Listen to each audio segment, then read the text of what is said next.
জলপাই মাছে লাল শাক টক, রান্নাঘরে মাখে সুখের ঝক। আসসালামু আলাইকুম রহমতুল্লাহি ওয়া বারাকাতু।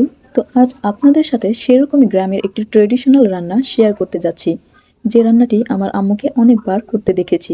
তো চলুন আমি একটু ভিন্নভাবে আমার মতো করে করে দেখাই। প্রথমে কড়াইতে কিছু মলা মাছ দিয়ে দিলাম। যদিও পুঁটি মাছ দিয়ে এটা রান্না করতে দেখেছি, কিন্তু পুঁটি মাছ না থাকায় মলা মাছ দিলাম। যে কোনো ছোট মাছই দেওয়া যাবে এক্ষেত্রে।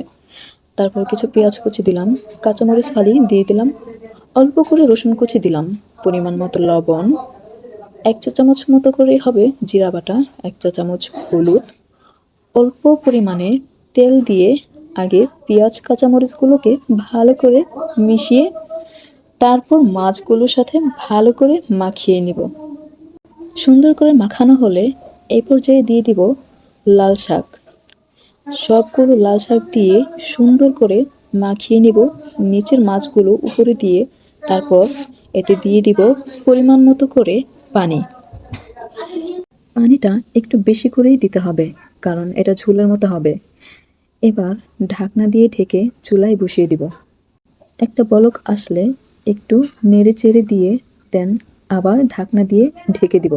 আবার দ্বিতীয়বার ভালো করে বলক আসলে তখন নেড়ে চেড়ে এতে দিয়ে দিব জলপাই ফালি করে কেটে রাখা টুকরোগুলো। এই রান্নার আসল উপকরণ হলো জলপাই। তো এবার জলপাইগুলো দিয়ে সুন্দর মতো নেড়ে চেড়ে ঢেকে দিলাম।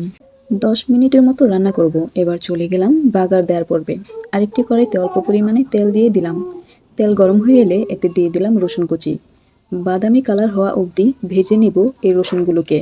তারপর আরেক চুলায় বসা সেই লাল শাকের টক ঝোলে রসুনের ফোড়নগুলো ঢেলে বাগার দিয়ে নিব। তো ধনিয়া পাতা না দিলে অপূর্ণ কিন্তু থেকেই যায়। হাতের কাছে ধনিয়া পাতা না থাকায় আমার গাছে থাকা বিলেতি ধনিয়া পাতা দিয়েই কাজ চালিয়ে নিলাম আপাতত। তো রেডি আমার গরম গরম ধোয়া ওড়া জলপাই ছোট মাছ দিয়ে লাল শাকের টক। গরম গরম ভাতের সাথে খেতে সেই স্বাদ।